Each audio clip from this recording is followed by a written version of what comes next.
안녕하세요. 배신의 장미입니다. 오늘의 사연 시작하겠습니다. 올해 45살인 여자입니다. 제 이야기를 한다고 하니 좀 떨리네요. 제대로 잘 써 나갈 수 있을지 걱정이 되긴 하지만 그래도 힘내서 정리하면서 한번 써 내려가 보겠습니다. 저의 이야기는 아버지부터 시작을 해야 할 것 같습니다.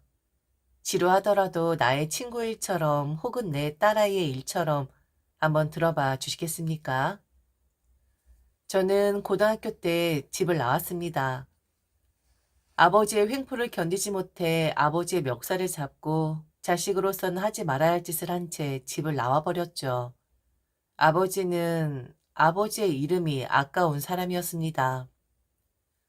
어머니가 돌아가셨을 때도 아버지는 다른 여자와 놀아났고 어머니가 아파서 누워있을 땐 바로 그 옆방에서 다른 여자를 품었던 사람이죠. 어머니를 보면 한없이 안타깝다가도 원망스러웠었어요. 차라리 이혼을 하지 왜 저러고 살까. 결국 그 화 이기지 못해 병까지 드는 지경에 이르렀는데 어머니가 너무 불쌍하면서 바보 같다 생각을 했었습니다. 결국 우리 어머니는 스스로 자신을 내던지셨습니다. 학교 끝나고 집에 돌아왔을 때 현관문을 열고 들어가자마자 저는 느꼈어요. 무슨 일이 생겼다라는 것을요. 어머니는 욕실에서 그렇게 가셨습니다. 얼음장처럼 차갑게 그리고 창백하게 어머닌 그렇게 제 곁을 떠나셨죠. 아버지는 주위 사람들에게 어머니의 죽음을 이리 말했었어요. 지 성격 못 이겨서 간 거라고. 순하게 생기고 순종적인 여자라고 생각들 하겠지만 사실은 그렇지 않았다고. 바가지, 바가지. 세상 그렇게 바가지 긁어대는 여자가 없었다고. 내가 어디 여자 놔두고 딴 여자한테 눈길 주는 사람이냐고. 다 내가 이리 행동을 했었던 건 이유가 있었던 거라고. 다들 아버지의 말에 수긍을 했었죠. 아니, 수긍을 하는 척을 했었죠. 왜냐면 아버지에게 다 잘 보여야 하는 사람들이었으니까요. 아버지는 돈이 많은 사람이었습니다. 친가가 원래부터 돈이 많은 집안이었고 그 옛날 저는 국민학교 출신이니까요. 제가 국민학교 다닐 당시에 아이들한테 해코지를 하는 사람들이 종종 있곤 했었어요. 그래서 저는 국민학교 내내 기사가 딸린 자동차를 타고 다녔었죠. 암튼 경제적으로는 윤택하고 더할 나위 없이 좋았지만 저는 아버지가 돈이 없는 사람이기를 바랐었습니다. 돈이 있으니까 주변엔 아버지를 신랄하게 비판을 하는 사람도 없었고 다 아버지 입맛에만 맞게끔 말과 행동을 했었고 아버지가 다 옳다라고만 말하는 사람들밖에 없었거든요. 아버지는 당시 크게 갈비집과 주유소를 했었어요. 아버지 한마디에 주유소 옆에 갑자기 다른 식당이 생겼었고 암튼 돈이 많다 보니 다들 아버지 비 맞추기에 열을 올렸었죠. 어머니 죽음은 아주 냉정했습니다. 그 누구의 위로도 받지 못했고 동정도 받지 못한 채 한 줌의 흙으로 제 곁을 떠나셨죠. 이후 저는 완전히 홀로 되게 됩니다. 고등학교 때까지 말이죠. 중간중간에 재혼을 하실 뻔한 일이 있었고 갑자기 애를 데리고 와선 얘가 네 언니다. 혹은 얘가 네 동생이다. 라는 상황이 연출이 되기도 했었습니다. 그땐 아줌마들이라고 생각을 했었는데 아버지를 만난 여자들은 아마도 지금의 저보다 나이가 다들 어렸을 듯 싶어요. 우리 집 안방을 드나들던 여자도 여럿이었고 어렴풋하게 떠오르는 사람들이 몇몇 있긴 하지만 그래도 임팩트 있게 남은 여자들은 없긴 하네요. 그러다가 한창 반한개 접어들었던 저는 고등학교 때 결국에 아버지의 멱살을 잡게 됩니다. 왜 그날 그렇게 일이 터졌는진 모르겠어요. 그런데 모든 게 다 지겨웠고 모든 게 다 싫었습니다. 어머니가 보고 싶었던 것 같기도 하고 어쩌면 그날 저는 아버지에게 기대를 했었는지도 몰라요. 나도 이제는 슬슬 머리가 커가니까 우리 서로 존중을 좀 하자 라는 그런 기대요. 다들 착각을 하잖아요. 고등학교쯤 되면 어른이 되었다는 착각. 그날은 유난히 아버지와 함께 있는 여자의 목소리가 컸습니다. 그날따라 유달리 시끄럽더라고요. 2층에 있는 제 방까지 다 들릴 정도로 말이죠. 거실에서 아버지와 그 여자는 술을 마시고 있었고, 여자의 간드러진 목소리가 집안 전체를 울리는데 머리가 깨질 듯이 아프더라고요. 저는 거실로 내려갔고 좀 조용히 해달라고 했죠. 그 말에 딸이라는 것이 지금 여자 앞에서 자기를 무안을 주나 생각을 했었는지 아버지는 제 주변으로 술병을 던지게 됩니다. 술병은 바닥에 떨어지면서 군데군데 깨지게 되었고 깨진 파편들은 제 왼쪽 볼을 스치게 되죠. 그 상처는 아직도 제 얼굴에 남아있고 저는 그 상처를 볼 때마다 그날의 기억이 떠오릅니다. 아버지의 멱살을 잡았어요. 볼에는 피가 흐르는데도 말이죠. 언제까지 이럴 것이냐고 했습니다. 아버지로서 좀 살면 안 되냐고, 아버지로서 부끄럽지 않냐고도 했고요. 아버지 이름을 부르면서 당신 같은 사람은 앞으로 절대로 보지 않을 것이라고, 죽어도 찾지 말라 하고는 저는 집을 뛰쳐나왔습니다. 이후 저는 고등학교 자퇴를 했어요. 막상 나오니 갈 곳이 없는 것 같았지만 한 사람이 생각이 나더라고요. 바로 우리 이모. 이모는 당시 막 결혼을 한 사람이었는데 그냥 이모만 생각이 나더라고요. 결국 저는 이모 집에서 지내게 되고 한동안 그곳에서 방황을 하게 되죠.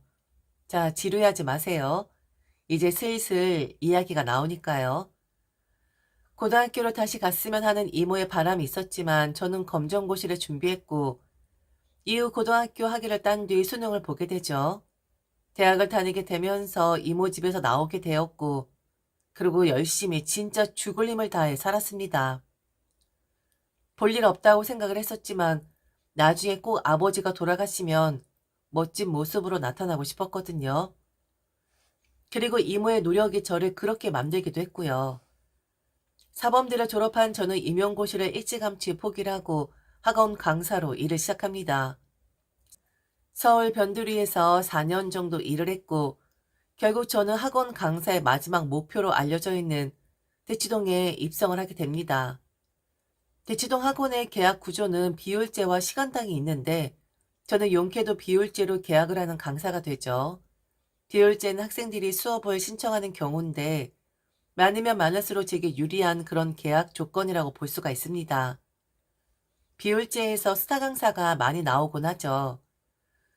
그렇게 일을 하면서 이모에게도 경제적으로 도움을 줄 수 있는 시기가 왔을 때 저는 한 남자를 만나게 됩니다. 제가 꼭 결혼을 했으면 하는 바람이었는지 건너 건너 이모부가 아는 사람의 지인이었고 그렇게 소개팅을 하면서 저희는 연인 비슷한 사이가 되죠. 그 사람이 바로 제 남편이 되었는데 남편은 저를 만나자마자 일주일 만에 프로포즈를 했었던 사람이었어요. 제가 자신의 운명이라면서요. 일주일 만에 그런 게 파악이 되다니 경솔한 사람이구나 싶었습니다. 그래서 저는 정신 차리라는 의미로 남편에게 이리 말을 했었죠. 나는 결혼을 해도 결혼식은 하지 않을 거다. 사진 따위도 찍지 않을 것이다. 수업 빼기 어려우니 신혼여행 같은 것도 나는 못 간다. 그리고 부모도 없기 때문에 제대로 교육도 못 받은 사람이다. 그래서 어른 모실 줄도 모른다. 이리 말을 했는데 그런데도 좋다라는 겁니다. 정신 차리라고 한 말인데 그래도 좋다니 참 인연인가 싶었어요. 그리고 저도 좀 외롭긴 했었나 봅니다. 제가 그리 막말을 하는데도 껄껄 웃으며 좋아 좋아 하는 남편의 모습이 따뜻해 보였거든요. 1년 정도 교제를 하고 저희는 진짜로 결혼식 없는 결혼을 하게 됩니다. 혼인신고만을 하고 같이 살게 되죠. 처음엔 남편은 제게 모든 걸 다 맞춰주는 사람이긴 했어요. 제 상황 다 아니까 조심도 하는 것 같았고, 그리고 진정 저를 위해 주는 것 같기도 했었습니다.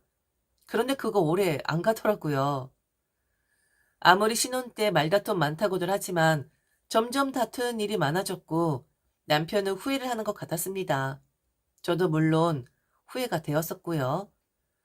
그런데 이건 신혼 땐 다 그렇다고 하더라고요. 맞춰가는 과정이니 그러려니 해야 한다고. 이 시점만 지나면 결국엔 평안함이 온다고. 그 날이 오기를 기다렸었는데 미처 날뛸 정도인 저희들의 싸움은 거진 3년 동안 지속이 되었었던 것 같아요. 그럼 그동안 남편과만 싸웠느냐? 저는 시어머니와 그리고 형님과 매일같이 싸워야만 했습니다. 처음엔 좋았던 것이 나중엔 좋지 않은 것으로 둔갑을 하는데 코에 걸면 코걸이, 귀에 걸면 귀걸이라고 하잖아요. 저희 시어머니와 형님이 딱 그 짝이었습니다. 처음엔 부모님 없는 제가 좋다더라고요. 명절에도 아들과 며느리가 그냥 집에 있으니까 너무 좋다고. 그리고 형님도 그러더라고요. 자기는 친정을 가야 하니까 항상 시댁의 눈치가 보였었는데 그냥 시댁이 있어도 되는 제가 들어오니 너무 좋다고요. 그런데 이게 어떻게 변했는 줄 아십니까? 좀 보통의 사람이 들어왔어야 한다고 하더라고요. 우리 아들은 처갓집도 보기는 글렀다고. 명절에 처갓집도 가고 그곳에서 그 식구들과 어울리고 해야 하는데 우리 아들이 불쌍하게도 그걸 느껴보지 못한다고. 처음에 좋다는 것들이 나중엔 불평사항이 되더라고요. 저 봐라. 네 형님네는 가족들이 저리 있으니까 이것저것 챙겨주고 하는 거. 너도 좀 보통의 집안에서 자랐으면 얼마나 좋았겠니? 그 아버지란 사람하고는 연락 안 되는 거니? 들어보니 꽤나 돈 좀 있는 사람 같던데. 우리 아들은 처갓떡은 절대로 못 보는 거야? 어머, 어머니. 바랄 걸 바라세요. 글쎄 집을 나왔다잖아요, 고등학교 때. 그 이후로 본 적도 없다고 하는데 어머님 바랄 걸 바라세요. 물론 우리 서방님 보면 불쌍하긴 하죠. 제 동생이 우리 그의 생일 선물이라고 넥타이를 해줬는데 그걸 그렇게 부럽게 바라보더라고요. 뭐 어쩌겠어요. 서방님 복이 그 정도인데 그렇다고 동서를 원망할 수 없죠. 동서라고 뭐 저런 환경 가지고 싶어 가졌겠어요? 그리고 돈 많은 아버지? 허, 벌써 퍼줬어도 남 다 퍼줬겠네요. 줬으면 벌써 줬겠죠. 이미 잊은 거예요.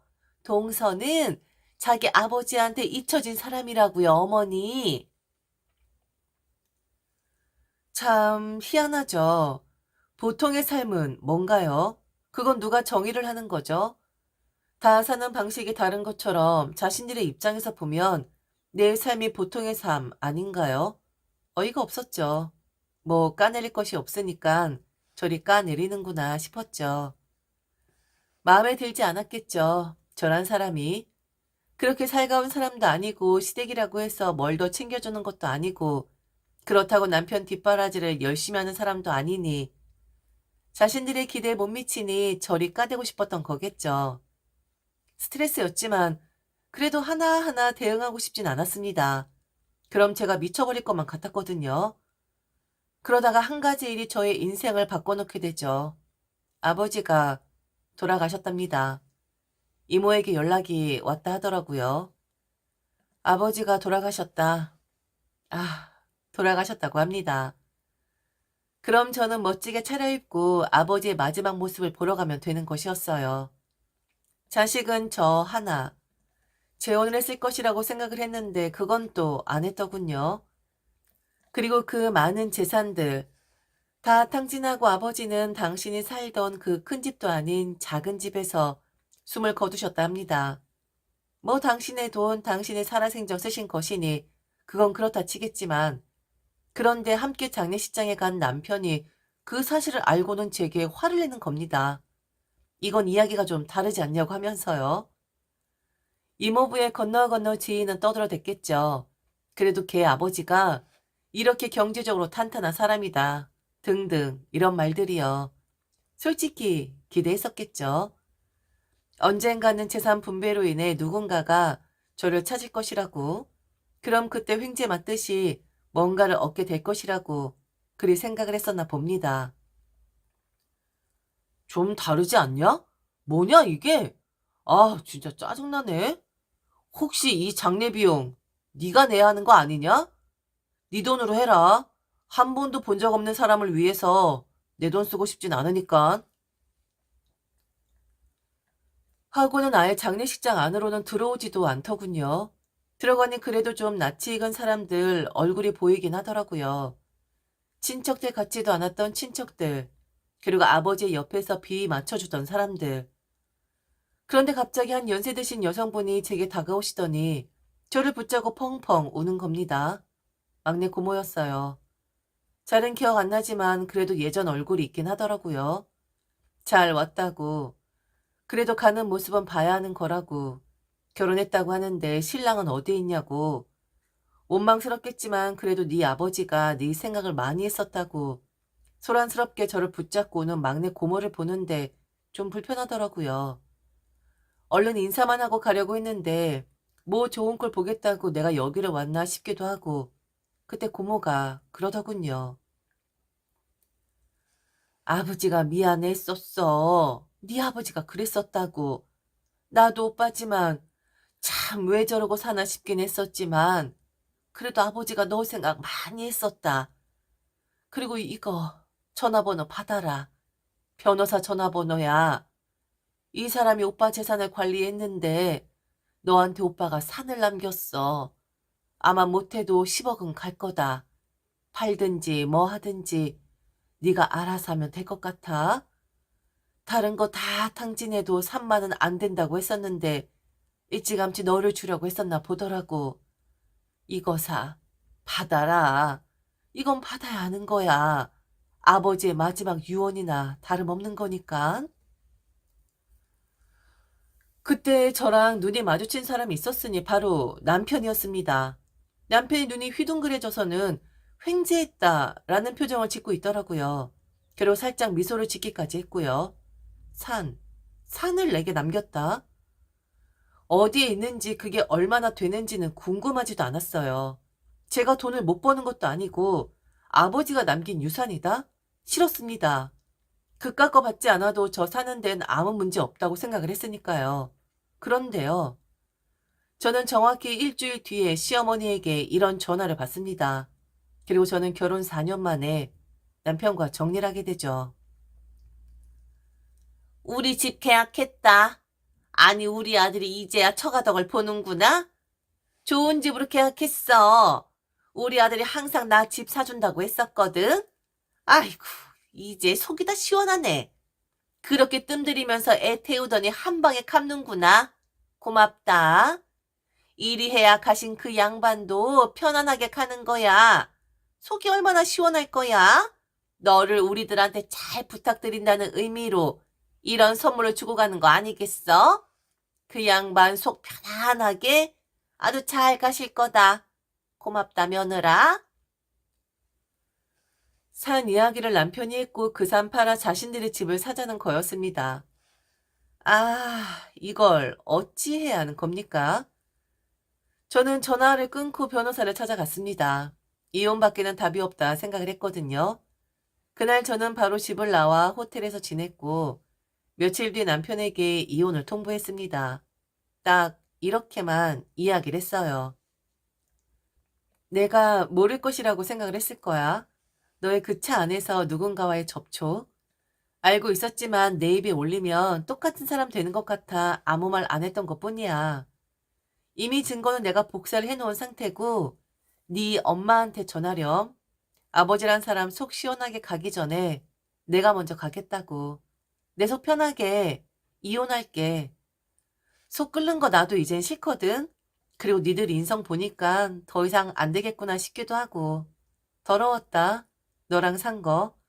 너도 만만치 않겠지만 그런데 더 더럽고 싶으면 싸워보던가. 하지만 나한테 또렷한 증거 자료가 남아있어. 그거 숙지하고 잘 판단해. 우연찮게 발견한 것이었는데 여자의 촉이라고 하겠습니다. 남편은 자기 회사 사람과 바람을 피고 있었더라고요. 그런데 그 상대자 또한 유부녀였었고요. 둘이 나누는 대화 아주 기가 막히더라고요. 제가 입에 올리면 더러워질까 싶어 그냥 넘어간 거였었는데 이런 날이 올 줄은 몰랐지만 이런 날을 위해 제가 카페를 떠놓았나 보네요. 이혼을 했고 그리고 저는 지금 홀로 아주 잘 살고 있습니다.